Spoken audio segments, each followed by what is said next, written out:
রিনার দাদা বৌদি প্লাস তার বাপের বাড়ির সাথে নাকি রিনার খুবই একটা প্রবলেম চলছে এবং সে যে একটা নতুন জায়গায় সংসার পেতেছে তার জলজান্ত প্রমাণ কিন্তু রিনা আজকে তার মুখ দিয়েই বলে দিল। তো হ্যালো গাইজ বন্ধুরা, তোমরা কেমন আছো? আশা করছি খুব ভালো আছো আর আমি খুব ভালো আছি। #পায়েল পরিবারের নতুন একটা ভিডিওয় তোমাদেরকে অনেক অনেক স্বাগত জানাচ্ছি। তো হ্যাঁ বন্ধুরা, যে কথাটা তোমাদের সামনে বললাম সেটা কিন্তু পুরোপুরি প্রমাণ সহকারে তোমাদের সামনে তুলে ধরবো যে রিনা কিন্তু তার বাপের বাড়িতে তার দাদা বৌদির কাছে কিন্তু অত্যাচারিত এবং সেই যে নতুন একটা জায়গায় ঘর বেঁধেছে তার প্রমাণ কিন্তু তোমাদের সামনে এই ভিডিওতে আজকে আমি দিতে চলেছি। তো ভিডিওটা বড় হলেও কিন্তু বন্ধুদের কাছে রিকোয়েস্ট রইল নো স্কিপ করে পুরোটা ভিডিওটা পুরোটা দেখার জন্য। তো ভিডিওর মেন প্রসঙ্গে যাওয়ার আগে কিছু কথা একটু তোমাদের সামনে আজকে তার ভিডিও সম্পর্কে বলে নিতে চাই। কারণ কি বারংবার বলি যে তার ভিডিও আমরা যদি উপরিউক্ত নর্মাল ভাবে দেখি তাহলে কিন্তু আমরা কোনো কন্ট্রোভার্সির ছোঁয়া ওইতে পাবই না। তবে হ্যাঁ, আজকে কিন্তু রিনা ইচ্ছা করেই কন্ট্রোভার্সি চেয়েছে, সেই কারণে অত সুন্দর একটা টাইটেল আমাদের সামনে কিন্তু উপহার দিয়েছে। কিন্তু আমরা যদি তাদের ভিডিও খুব ভালোভাবে দেখি, খুব ভালোভাবে দেখিলে বোঝা যাবে যে সে কিন্তু তার প্রতিটা জায়গায় জায়গায় আমাদের সামনে কিন্তু মিথ্যে কথা বলে চলেছে। তো প্রথমেই যে কথাটা বলবো, রিনা তার ভিডিওর আজকে টাইটেল যেই লেখাটা লিখেছে সেটা কি এখনো পর্যন্ত দালালের চোখে পৌঁছায়নি? দালালের চোখে এখনো পর্যন্ত সেটা পৌঁছায়নি। কারণ কি সে দুদিন আগেই বড় বড় একটা ভাষণ দিচ্ছিল যে রিনা নাকি কোনো রকম কোনো কিছু কন্ট্রোভার্সির ধারে কাছে যায় না, তার সত্ত্বেও তার নাকি এত এত ভিউজ হয়। সেখানে সেই দুদিন আগেই একটা কন্ট্রোভার্সির ছোঁয়া দিয়ে টাইটেল থাম্বনেল দিল তোমার হার্বাল প্রোডাক্ট নিয়ে যে উঠিয়ে নিয়ে এসছে এরকম, আবার আজকেও দিয়েছে দেখলাম কাঁথা নিয়ে একটা টাইটেল দিয়েছে। তাহলে এগুলো নিশ্চয়ই আমরা প্রত্যেকে বুঝতে পারছি যে রিনাও কিন্তু কন্ট্রোভার্সি চাইছে এবং কন্ট্রোভার্সি ক্রিয়েটারদের কাছে একটা কন্টেন্ট কিন্তু ছুড়ে দিচ্ছে। কারণ কি তার ভিউ কিন্তু কমে যাচ্ছে, সেই কারণেই ভিউটা কমে যাচ্ছে এবং কন্টেন্ট হিসেবে সে কি দেবে? কারণ কি তার ভিডিওর মধ্যে সারা দিনের দেখানো মানেই তো সেই সকালবেলা উঠে চা খাওয়া, মানে খাওয়া চাওয়া মানে ছাড়া আমাদের সামনে ও কিন্তু ওর ভিডিওর মধ্যে আর কিছুই আমাদের সামনে কিন্তু উপহার দিতে পারে না, শুধুমাত্র খাওয়া। এরপর যে কথাটা তোমাদের সামনে বলবো, রিনা সকালবেলায় বললো যে ও নাকি ডক্টরের ওষুধের দোকানে যাবে, ডক্টরের ওষুধের দোকান। তো এই জিনিসটা আমার বড্ড মানে অদ্ভুত লাগলো। ডক্টরের ওষুধের দোকান এটা আবার কি হয়? আমরা যতদূর জানি যে আমরা ডিসপেন্সারি বলি বা কিংবা ডক্টরের চেম্বারের সাথে যে ওষুধের দোকানটা আছে এরকম জানি, চেম্বার বলি বা ডিসপেন্সারি বলি এইরকম বলি, কিন্তু ডক্টরের ওষুধের দোকান এটা ঠিক বুঝলাম না। তো যাই হোক, ওরা এগুলো বোঝে, তো এটা নিয়ে দালাল কোনো মুখ খুলবেই না, খুব ভদ্রভাবে বুঝিয়ে দেবে। কিন্তু এটা যদি দীপদাদাভাই বলতো তাহলে অশিক্ষিত 8 পাস ছেলে এই ওই হ্যান ত্যান কতই না কিছু এখন বলিত। কিন্তু আমরা রিনাকে এই সমস্ত কিছু বলবো না, কারণ কি তাহলে তো দালাল আর আমাদের মধ্যে কোনো পার্থক্যই থাকবে না। মানুষ মাত্রই বলার ক্ষেত্রে ভুল হতেই পারে, রিনা হয়তো এটা ভুলবশত বলে ফেলেছে, এটা আমি বাদ দিচ্ছি। কিন্তু আমার ডাউট লাগলো রিনা যখন প্রথমে বললো যে আমার প্রেশারটা কদিন হলো আপ ডাউন করছে, তো একটু যাব প্রেশারটা মাপাতে, খুব ভালো কথা। কিন্তু ও বললো যে দাদা টোটো নিয়ে বেরিয়ে যাবে, মানে দাদা গাড়ি নিয়ে বেরিয়ে যাবে, সেই কারণে ভাবলাম একটু প্রেশারটা মাপিয়ে আসি। তো কার সাথে গেল? আমাদেরকে তো দেখালো না ঠিক ও কার সাথে গেল। গিয়ে আমরা কি দেখলাম, ও মুখে বললো যে ও বাবার সাথে যাচ্ছে, কিন্তু বাবা যে টোটো করে গেল, টোটো চালালো বা ও যে টোটোতে বসলো এরকম কিন্তু আমরা কিছুই দেখতে পেলাম না তার ভিডিওতে। ডাইরেক্ট আমরা কি দেখতে পেলাম, একদম তার বাবাকে বাজার করছে, আর ও কিন্তু সেই মুহূর্তে টোটোতে বসেছিল, মানে যখন বাজারে গিয়ে দেখালো। কিন্তু আমার প্রশ্ন হলো, রিনা যদি সত্যি টোটো করে তার বাবার সাথে তোমার বাজারে যেত, তাহলে ও কি যাওয়ার সময় একটুও টোটোতে বসে বাবা টোটো চালাচ্ছে বা নিজে টোটোয় বসে আছে সেখানে বসে কি দু একটা কথা আমাদের সাথে শেয়ার করতো না বন্ধুরা? নিশ্চয়ই শেয়ার করতো। কিন্তু আমি তোমাদেরকে মানে কোনো কিছু কি বলো প্রমাণ তো দিতে পারবো না, কিন্তু বেশিরভাগ ক্ষেত্রেই এটা তোমরা বিশ্বাস করতেই পারো যে রিনা কিন্তু আজকে ওই দাঁত ফোগলার গাড়ি করেই কিন্তু গেছিল। দাঁত ফোগলা এতদিন তাদের বাড়িতে ছিল, তোমরা যথারীতি দেখতেই পেয়েছো। যেদিনকে বিরিয়ানি রান্না হয়েছিল সেই দিনকে কিন্তু এই দাঁত ফোগলা তাদের বাড়িতে উপস্থিত ছিল, একটা ভিডিওতে আমি তোমাদেরকে বলেছি। এছাড়া আদার্স অনেক কন্ট্রোভার্সি ক্রিয়েটার তোমাদের সামনে কিন্তু, বিশেষ করে ইপসিতা দিদিভাই খুব ভালোভাবে কিন্তু প্রমাণ দিয়ে তোমাদের সামনে দেখিয়ে দিয়েছে, সেই কারণে সেইটা নিয়ে আর আমি তোমাদের সামনে বারংবার বলিনি। তো সে এতদিন ছিল, এবার তো তাকে যথারীতি বাড়ি ফিরতে হবে, তো স্টেশনে তো পৌঁছে দিয়ে আসতে হবে। তো সেই কারণে রিনা যত সম্ভব কিন্তু এই দাঁত ফোগলার সাথে বাইকে করে গেছে। কেন এই কথাটা বলছি, রিনা যাওয়ার সময় কিন্তু টোটোতে যে বসে আছে এমন কিছু শুট আমাদের সামনে দেখালো না, অথচ কি সুন্দর স্মুথলি ভাবে সাইডের যে তাদের মানে কি বলবো প্রাকৃতিক দৃশ্যটা সামনে কি সুন্দরভাবে ফোনে কিন্তু ক্যাপচার করেছে। কিন্তু আমরা খুব ভালো করে জানি যে টোটো বা অটো করে গেলে কিন্তু আমরা দু সাইড ক্যাপচার করতে পারলেও পেছনটা কিন্তু মানে ব্যাক পোর্শন বা ফ্রন্ট পোর্শন আমরা কিন্তু খুব একটা ভালোভাবে ক্যাপচার করতে পারি না। একটু হলেও কিন্তু টোটোর কাঁচ বা টোটোর হালকা গ্রিল যাই হোক একটু আধটু কিন্তু দেখা যেতে পারে, কিন্তু সেরকম কিন্তু কিচ্ছু দেখা যায়নি। আর তার ক্যামেরা করার ধরন দেখে পুরোপুরি স্পষ্ট বোঝা গেছে যে ও কিন্তু বাইকে করে গেছে এবং যথারীতি বাবা টোটো নিয়ে আগেই সকালবেলা বাজার চলে গেছিল এবং রিনা দাঁতপোগলার বাইকে করে তাকে স্টেশনে তুলে দিয়ে বাবার সাথে কিন্তু বাজারে মিট আপ করে আসার সময় বাবার সাথে একবারে টোটো করে বাজার থেকে বাড়ি এসছে। নাহলে তোমরা একবার ভেবে দেখো, ও যাওয়ার সময় যে টোটো করে গেল একবারও কেন টোটোতে বসে কোনো রকম কোনো কিছু কথাবার্তা বললো না এবং বাবা যে টোটো চালাচ্ছে সেটাও বললো না। অন্য সময় টোটো বার করছে, এই করছে ওই করছে, সমস্ত কিছু দেখায়, কিন্তু আজকে কিন্তু আমরা কিচ্ছু দেখতে পেলাম না। তার মানে প্রমাণ যে এই রিনা কিন্তু দাঁতপোগলাকে স্টেশনে তুলে দিতে গেছিল। তারপর যথারীতি রিনা আসার সময় যখন বাবার বাজার করা হয়ে গেছে তখন কিন্তু আমরা দেখলাম রিনা টোটোই বসে আছে। তার মানে বুঝতে পারছো। এবং আসার সময় কিন্তু যেমনটা তোমাদেরকে বললাম যে ও টোটোয় যদি যাওয়ার সময় বসতো তাহলে কিন্তু কথা বলতো, যেমন আসার সময়ও করলো। আসার সময়ও কিন্তু কথাবার্তা বললো, মানে টোটোয় আস্তে আস্তে কথা বললো। আমরা বুঝতে পারলাম যে আসার সময় সে তার বাবার সাথে এসছে। কিন্তু আমার প্রশ্ন হলো, ও তো অন্য কারোর একজনের জন্য দীপ দাদাবের হাত ছেড়ে চলে গেছে নতুন একটা সংসার বাঁধার জন্য, তাহলে এখন প্রেশার এই যে আপ ডাউন করছে এই সময় দাঁতপোগলা কেন তার সাথে নেই? কেন সে স্টেশনে তাকে তুলে দিল, সে চলে গেল? তারপর যথারীতি এই যে সে মিথ্যে কথাটা বললো, কারণ কি সে খুব ভালো করেই জানতো এত সকালে কোনো ডিসপেন্সারি বা ওষুধের ডক্টরের যে চেম্বার এত সকাল সকাল কিন্তু কোনো মতেই খোলে না। মিনিমাম শীতকালের দিনে 9:30 10টা তো বাজবেই। সেই জায়গায় ও পুরোপুরি যে আমাদের সামনে মিথ্যে কথা বললো, এটা কিন্তু আমরা পুরোপুরি মানে এখান থেকে স্পষ্ট হলাম যে ও কিন্তু মিথ্যে কথা বললো যে ও চেক আপ মানে প্রেশার মাপাতে যাচ্ছে। ও প্রেশার মাপাতে যাচ্ছে না, ওটা জাস্ট একটা অজুহাত। দাঁতপোগলাকে স্টেশনে তুলে দিতে গেছিল। তারপর যথারীতি ও বাড়ি চলে এলো। বাড়িতে আসার পর ও যখন ওই এগ ম্যাগিটা ওর মা মনে হয় বানাচ্ছিল, খুব ভালো কথা, এগ ম্যাগিটা সবাই মিলে খাওয়া দাওয়া করলো। এবং খাওয়া দাওয়া করার পর যখন বললো যে বাবা দেখো কাজে বেরিয়েছিল, বাবা আবার চলে এসছে নাকি, বলেছে কালকে কাজে যেতে, ঠিক আছে। তারপর যখন ও একটা খাবারের জন্য চিকেন পকোড়া করবে সন্ধ্যেবেলায়, সেই জন্য ম্যারিনেট করে রাখছিল, তো টক দই দিচ্ছিল, তখন একটা কথা এমন বললো যে যেটা তোমাদেরকে আমি প্রথমে বললাম যে ও যে ওই বাড়িতে অত্যাচারিত বা ও যে একটা নতুন সংসার পেতেছে এর প্রমাণ তোমাদের সামনে আমি দেব। সেটা হচ্ছে তোমরা 7 মিনিট 3 সেকেন্ডে যাবে, তখন কিন্তু রিনা বলছে যে তো কি করব, তোমাদের বাড়িতে গ্যাস নেই, তোমাদের বাড়িতে কারেন্ট নেই, সেই কারণে টক দই ছিল 400 টক দই আমি একাই খেয়ে নিচ্ছি। মানে অবাক লাগে। তোমাদের বাড়ি আর আমাদের বাড়ি এখানে কেন প্রশ্নটা উঠবে? তোমাদের বাড়ি প্রশ্নটা কেন উঠবে? কারণ রিনা তো ওর নিজের বাবার বাড়িতে আছে, তাহলে ওটা তো ওরই বাড়ি।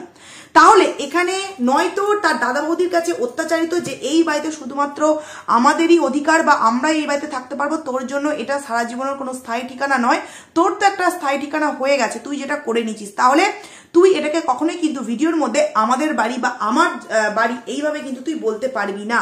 নাহলে ও ওর ভিডিওর মধ্যে এই কথাটা কেন বললো যে তোমাদের বাড়িতে কোনো গ্যাস নেই, কোনো রকম কোনো কারেন্ট নেই, সেই কারণে আমি 400 টক দই খেয়ে নিয়েছি। তোমরা 7 মিনিট 3 সেকেন্ডে যাবে। সেখানে যখন ওর বাবা বলছে যে আগের দিন আমি টক দই খাবো বলে খুঁজছিলাম, তো দেখলাম টক দই নেই, তখন রিনা বলল যেদিনকে বিরিয়ানি বানিয়েছিল সেই দিনকে নাকি সমস্ত মানে টক দই নাকি ও খেয়ে নিয়েছে, কিছুটা দিয়েছে বিরিয়ানিতে, বাদ বাকিটা সবটা নাকি খেয়ে নিয়েছে। এই যে তোমাদের বাড়ি, এই কথাটা ও কেন বলবে? কারণ ওই বাড়িতে ওর দাদা এবং ওর সমানভাবে অধিকার। তাহলে সেখানে দাদা যদি ওটাকে নিজের বাড়ি বলে মানতে পারে, বোন কেন নিজের বাড়ি বলে ওটাকে মানতে পারবে না? তার মানেই রিনা নতুন একটা সংসার পেতে ফেলেছে। কারণ দীপদার ভাইয়ের বাড়িটাকে তো নিজের বাড়ি বলে মনে করতে পারে না, কারণ সেখান থেকে তার সমস্ত জিনিসপত্র নিয়ে চলে এসছে, ডিভোর্স পর্যন্ত অ্যাপ্লাই করা হয়ে গেছে এবং আরো আদার্স যা যা হয়েছে আমরা সমস্ত কিছু কিন্তু দেখতেই পেয়েছি। সেখানে এই যে রিনা ভুলবশত তোমাদের বাড়ি কথাটা বলে ফেললো, তার মানে তারও কিন্তু একটা বাড়ি আছে যেটা কিনা দাঁতপোগলার বাড়ি, ওটাই ওর বাড়ি। এটা একটা পয়েন্ট। আর একটা পয়েন্ট হচ্ছে রিনা কিন্তু ওই বাড়িতে কখনোই স্বাধীনভাবে থাকতে পারে না। নাহলে ভাবো, সকাল থেকে ম্যাগি বানালো কে? মা ম্যাগি বানালো, তারপর কফি বানালো কে? রিনা কফি বানিয়ে ওপরে বৌদির কাছে নিয়ে গেল, আবার রাত্রেও যথারীতি পকোড়াটা কিন্তু রিনাই বানালো। তার মানে বুঝতে পারছো যে ওই বাড়িতে তার রিনা কতটা ঠিক মানে চাকরানিতে পরিণত হয়েছে, সবাইকার মুখে মুখে জোগাড় দিচ্ছে এবং টাকা পয়সা তো অফুরন্তভাবে ওই বাড়িতে খরচা করছে। সেই কারণেই কিন্তু ওই বাড়িতে ওর থাকার জায়গা পেয়েছে, নচেত ও কিন্তু এইটুকুনিও বলার সাহস রাখে না যে এটা আমার বাড়ি। নাহলে ভিডিওর মধ্যে কেন বলবে যে তোমাদের বাড়ি, ওটা তো ওরও বাড়ি, কেন এই কথাটা বলবে? তো তোমরা বন্ধুরা প্লিজ কমেন্টস করে জানিও যে এই কথাটা যে ও বললো, কারণ কি ও কিছুদিন আগে যখন ওর নাকের মানে এই নাকেরটা মানে তোমরা যাই বলো, নোসপিন যাই বলো, ভেঙে গেছিল, তখন কিন্তু বলেছিল আমাদের ওখানে, মানে বাতকুল্লাটাকে আমাদের ওখানে, মানে ওটা ওর শ্বশুর বাড়ি, সেই কারণে বলেছিল আমাদের ওখানে।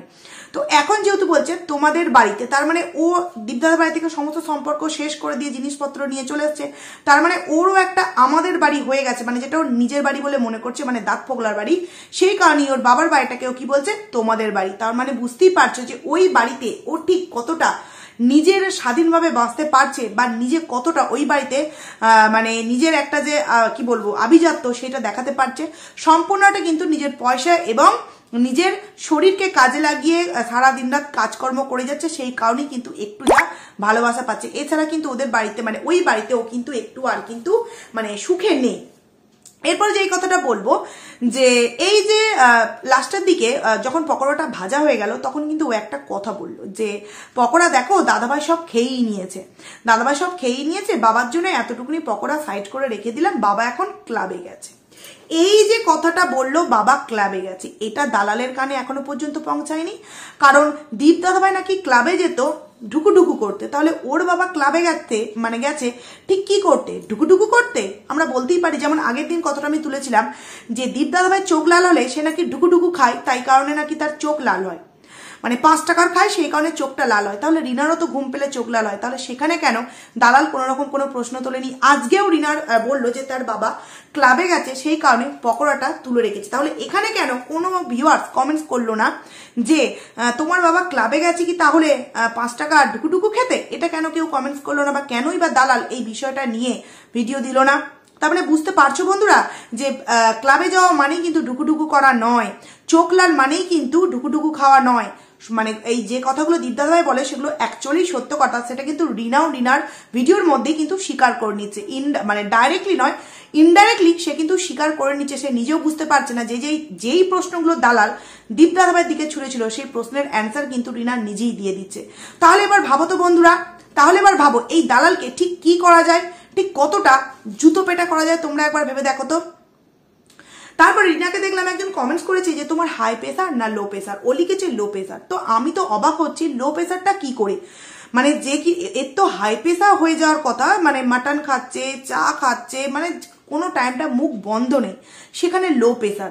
হাসিও পায়। সেখানে একজন কমেন্টসের রিপ্লাই দিয়ে মানে কমেন্টসের নিচেও একজন লিখেছে যে ওই দাঁত ফোগলা তো সমস্ত রক্ত চুষে খেয়ে নিচ্ছে এই রিনা, সেই কারণেই তো প্রেসারটা লো হয়ে যাচ্ছে। তো কেন প্রেসার লো হবে না? দেখো বাড়ির মধ্যে দাঁত ফোগলা আসছে, তার মধ্যেই ভিডিও কোনোদিন দিচ্ছে, যেদিন আবার দিচ্ছে তার মধ্যেও কন্ট্রোভার্সি ক্রিয়েটাররা একদম ওত পেতে বসে থেকে তার আসল তথ্যটা বের করে নিয়ে সবাইকার সামনে জানিয়ে দিচ্ছে। ও খুবই প্রবলেমের মধ্যে পড়ে যাচ্ছে ভিডিও দিতে, সেই কারণে খাওয়ার জন্য নয়, টেনশনে কিন্তু ওর মানে কোনো সময় লো হচ্ছে, কোনো সময় হাই হচ্ছে। ওই যে ও যে কথাটা বললো না যে লো প্রেসার না, ওর কখনো হাই হচ্ছে কখনো লো হচ্ছে। কারণ কি যখন এই ঘটনাটা ঘটার আগে রিনা যখন বাপের বাড়ি চলে এসেছিল তখনও কিন্তু এই কথাটা আমরা শুনেছিলাম ওর কিন্তু প্রেসার লো। তারপর ওর যখন প্রেসার মাপালো কিছুদিন পর, তখন বললো যে না প্রেসার কিন্তু এখন মোটামুটি ভালোই আছে, হাই হয়ে গেছে, মানে হাই মানে নর্মালটাই আছে। তো এখানে কিন্তু লো প্রেসার কন্টিনিউ কিন্তু থাকে না, লো প্লাস হাই দুটোই কিন্তু হয়, মানে আপ ডাউন হয়। তারই কিন্তু বোঝা যাচ্ছে যে ও কিন্তু একটা ভেতর টেনশন কিন্তু ওর মধ্যে কাজ করছে। ওই যে ধোপে টিকবে না যে কেস, সেই কেস যে কতটা ধোপে টিকবে আর টিকবে না সেটা কিন্তু জলজান্ত প্রমাণ রিনার ভিডিও দেখলে আমরা খুব ভালোভাবে বুঝতে পারি। এরপর যেই কথায় আসি কাঁথা। আচ্ছা, আমার কাছে প্রশ্ন আমার ভিউয়ার্সদের কাছে যে এত ভিউয়ার্স তো আজকেও দেখলাম ভিডিওর মধ্যে মানে প্রশ্ন করেছে যে তুমি তো দীপ দাদাভাইয়ের সাথে সম্পর্ক সমস্ত কিছু শেষ করে দিয়ে তুমি জিনিসপত্র নিয়ে চলে এসছো, তাহলে শাঁখা সিঁদুরটা কার নামে পড়ছো? কারণ রিনা যেভাবে যে টাইটেলটা দিয়েছে ভিউয়ার্সদের ডিমান্ড মানে পূরণ করার জন্য কাঁথা নিয়ে নাকি ও বললো, তাহলে ভিউয়ার্সরা তো এটা অনেকদিন ধরে দেখতে চাইছে তার দাঁত ফোগলা বয়ফ্রেন্ডকে, তার স্বামীকে, তার নতুন সংসারকে, সে যে নিউ মার্কেটে ঘুরতে গেছিলো সেই সমস্ত ব্লগ ভিডিও, এমনকি সে যে বিরিয়ানি যেদিনকে রান্না করে খাইছিল সেই দিনকে যে তাদের বাড়িতে দাঁত ফোগলা উপস্থিত ছিল, এই সমস্ত কিছু যে ভিউয়ার্সরা দিন রাত তাদের মানে তার কাছে কমেন্টস করে যাচ্ছে, তাহলে সেইগুলোর কেন কোনো ডিমান্ড ফুলফিল করছে না এই রিনা। তার মানে বুঝতে পারছো, যখনই ভিউজ কমে যায় তখনই কিন্তু কন্ট্রোভার্সি করার মতো কিন্তু টাইটেল থাম্বনেল এই ডেলি ব্লগাররাও কিন্তু নিজেদের ভিডিওর মধ্যে দেয়। এই যে দালাল বারবার বলে না যে দীপ দাদাভাই নাকি কন্ট্রোভার্সি করা টাইটেল দিয়ে ভিউজ নাকি আপ হয় না, তো এখানে রিনা কি করছে? অ্যাকচুয়ালি আমি বারংবার বলি রিনার ভিডিওতে বেশি ভিউ হয়, মানুষ দেখতে যায় এই কারণেই। দেখি তো ওর ভিডিওতে আজকে দাঁতপোগলাকে দেখা যায় কিনা, দেখি তো রিনা আজকে কোথাও লুকিয়ে লুকিয়ে ঘুরতে গেল কিনা, দেখি তো রিনা আজকে কোথাও নোংরামি করে এলো কিনা, এইগুলো দেখার জন্য কিন্তু বেশিরভাগ মানুষই রিনার ভিডিওতে মানে দেখতে যায়। কারণ কি, যদি প্রত্যেকটা মানুষ ওর ভিউয়ার্স হতো, মানে কি বলবো পজিটিভ ভিউয়ার্স হতো, তাহলে ওর প্রতিটা কমেন্টস কিন্তু পজিটিভ আসতো, নেগেটিভ কমেন্টস কিন্তু আসতো না। কিন্তু নেগেটিভ কমেন্টসের বেশি ঝড় আসে, এই থেকে কিন্তু বোঝা যায় যে যারাই ওকে দেখতে যায় তারা কিন্তু নোংরামোটা দেখতে যায়, ওকে ভালোবেসে কিন্তু কেউ কিন্তু দেখতে যায় না। এই যে কাঁথা কথাটা বললো, আজকে কিন্তু মানে অনেকটা প্রমাণ হয়ে গেল যে ও সেই দিনকে ছোট লোকদের মতো কাঁথা পর্যন্ত নিয়ে এসছে। এই মা কিনা তার ছেলের কতটা দায়ভার বা কতটা যত্ন নেবে তোমরা একবার ভেবে দেখেছো তার কাছে এলে? আমরা তো বারবার চাই যে রিনার কাছে কখনোই যেন না তার ছেলেকে দেওয়া হয়। কারণ কি, যে কিনা দুটো কাঁথার মায়া ছাড়তে পারে না, যে না ওখানে আমার সন্তান আছে, দুটো কাঁথা আমি আমার সন্তানের জন্যই নয় ওই বাড়িতে রেখে দিই, আমার সন্তানই তো ওই দুটো কাঁথায় শোবে বা গায়ে দেবে, সেখানে দুটো কাঁথার মায়া যে ছাড়তে পারে না, নির্লজ্জের মতো যে দুটো কাঁথা পর্যন্ত নিয়ে চলে আসে, সে কিভাবে ওই ছেলেকে মানুষ করবে একবার বুঝতে পেরেছো বন্ধুরা? এবং সে যে একটা কথা বলেছিল যে সমস্ত কিছু নাকি ওই বাড়ি থেকে গায়েব করে দিয়েছে দীপ দাদাভাই, তো সেই লিস্টটা আজও পর্যন্ত আমরা ভিডিওর মধ্যে পেলাম না। আমরা প্রত্যেকে প্রশ্ন তুলেছিলাম যে তোমার ওই বাড়ি থেকে দীপ দাদাভাই ঠিক কি কি গায়েব করেছে, তুমি একটা লিস্ট করে আমাদের সামনে দেখাও যে এই জিনিস আমার বাড়ি থেকে গায়েব করা হয়েছে। সেই সমস্ত বিষয় এখনো পর্যন্ত আমরা কেন শুনতে পেলাম না যে কোন কোন জিনিস গায়েব করা হয়েছে? অ্যাকচুয়ালি দীপ দাদাভাই কিছুই গায়েব করেনি, ও গায়েব করেছে ওই হার্বাল প্রোডাক্ট প্লাস কিন্তু এই সমস্ত কাঁথা। কারণ খুব ভালো করেই বুঝতে পারছো, ও যে এই বললো যে এই যে আমি খাওয়া দাওয়া করছি হার্বাল প্রোডাক্ট, কিন্তু খাওয়া আমি এখনো পর্যন্ত শুরু করিনি, এনেই রেখেছি। তার মানে বুঝতে পারছো বন্ধুরা, এনেই রেখেছি মানে সেই দিনকে লুকিয়ে চুরিয়ে যে একটা খালি বক্স দেখিয়েছিল দীপ দাদাভাই, সেইখান থেকে কিন্তু এই প্রোডাক্টগুলো নিয়ে চলে এসেছিল। তারপর মনায়ের কাছ থেকে একটা ফাঁকা বক্স নিয়ে তারই একটা বিল আমাদের সামনে জাস্ট নামটা এবং কোন কোম্পানি থেকে নেওয়া হচ্ছে সেইটা দেখিয়ে কিন্তু আমাদের সামনে শো করে দিয়েছিল। যদি সত্যি ও নিজে কিন্তু এবং নিজে মন থেকে তৈরি হয়ে যে না আমাকে আজ থেকে এই জিনিসটা খেতে হবে, তাহলে কিন্তু ও এই জিনিসটা খাওয়া কবেই শুরু করে দিত। কারণ নয় নাও করেও 1 থেকে 1.5 সপ্তাহ হয়ে গেল ও এই হার্বাল প্রোডাক্টগুলো অর্ডার দিয়েছিল। কারণ ও যেদিন ভিডিও দিয়েছিল তার থেকে নিশ্চয়ই 3-4 দিন আগে জিনিসগুলো চলে এসেছিল, তারপর আমাদের সামনে 3-4 দিন পর ভিডিও, আর সেই দিন থেকে আজও পর্যন্ত প্রায় 1 সপ্তাহ হয়ে গেল ও এই হার্বাল প্রোডাক্টের ভিডিওটা দিয়েছে। তাহলে যদি ও নিজে কিনে থাকতো তাহলে কিন্তু আমাদের সামনে খাওয়া শুরু করতো, এটা কিন্তু দেখাতো। ওর নিজে থেকে আর নিজের শরীর ফিট করার কোনো রকম কোনো কিছু ইচ্ছাই নেই। কারণ দীপ দাদার কাছে থেকে ফিট করতে চাইতো যে ওর দেহটাকে একজনকে উপহার দেবে, কিন্তু এখন সেই উপহার দেওয়া হয়ে গেছে, সেই কারণে নিজের শরীরের প্রতি ওই ফিটনেস জিনিসটা আর কিন্তু নিজের মনের মধ্যে নেই বন্ধুরা। তাহলে বুঝতেই পারছো যে এই মেয়ে কতটা ভদ্র এবং এদের ফ্যামিলি ঠিক কতটা ভদ্র, বুঝতেই পারছো। সমস্ত কিছু জেনে বুঝে মেয়ের বিয়ে মানে ডিভোর্স হয়নি, নতুন বয়ফ্রেন্ডকে মেয়ের প্লাস জামাই বাড়িতে নেই, জামাই আপ্যায়ন করছে, অথচ ডাক পাক কিন্তু সবার সামনে একদম গলা উঁচিয়ে দীপদাদের উপর আক্রমণ করতে যাচ্ছে এবং হাত তুলতে যাচ্ছে। কতটা সুন্দর ফ্যামিলি। তো এই ভিডিও লাস্টে একটা কথা না বললেই নয়, যেটা কিনা দালালের কথা আমি বলতে চাইছি। ও কিষানুকে নিয়ে একটা কথা বললো যে কেন কিষানুর এত বারংবার সর্দি লাগছে, কেন ওই কিষানুকে স্কুল যাওয়ার সময় 4 চাকা করে দিয়ে আসা নিয়ে আসা হয় না দীপ দাদাভাইয়ের পক্ষে, কেন তার বাবাকে দিয়ে বাইকে করে পাঠানো হয়। তো এখানে আমার একটা প্রশ্ন রইল ভিউয়ার্সদের কাছে যে দীপ দাদাভাইয়ের 4 চাকা আছে, তাই আজকে এই দালাল এই প্রশ্নটা করতে পারছে। যাদের 4 চাকা নেই, যাদের বাবাদের শুধুমাত্র বাইক আছে কিংবা সাইকেল আছে, যাদের বাবাদের 4 চাকা নেই, তাহলে তাদের বাচ্চাদের শরীর খারাপ হওয়ার পেছনে তাদের বাবারাই নিশ্চয়ই দায়ী। যে ছেলেকে স্কুলে ভর্তি করার আগে প্রত্যেক বাবাকে নিশ্চয়ই 4 চাকা কিনতে হবে, যে আমার বাচ্চার তো সর্দি লেগে যাবে এত সকালে স্কুল পাঠালে, আমাকে আগে 4 চাকা কিনতে হবে, তারপর কিন্তু স্কুল পাঠাতে হবে। এগুলো এক একটা ফালতু ফালতু কন্টেন্ট ও বের করে যে 4 চাকা আছে মানে প্রতিদিন ছেলেকে স্কুল দেওয়ার সময় 4 চাকা, আনার সময় 4 চাকা। না, অনেকের বাড়িতেই 4 চাকা আছে, কিন্তু বেশিরভাগ মানুষ কিন্তু বাইকে করে দিয়ে আসা নিয়ে আসাটা করে।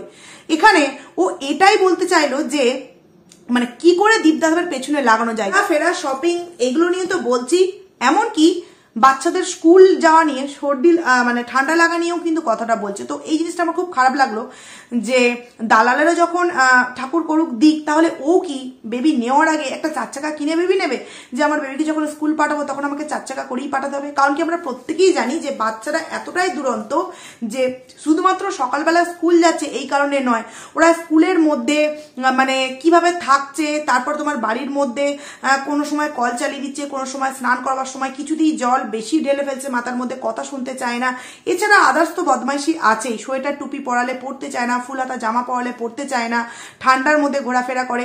তো বাচ্চাদের যতই তুমি সেফলি ভাবে রাখো না কেন শীতকালে ঠান্ডা কিন্তু লাগবেই লাগবে।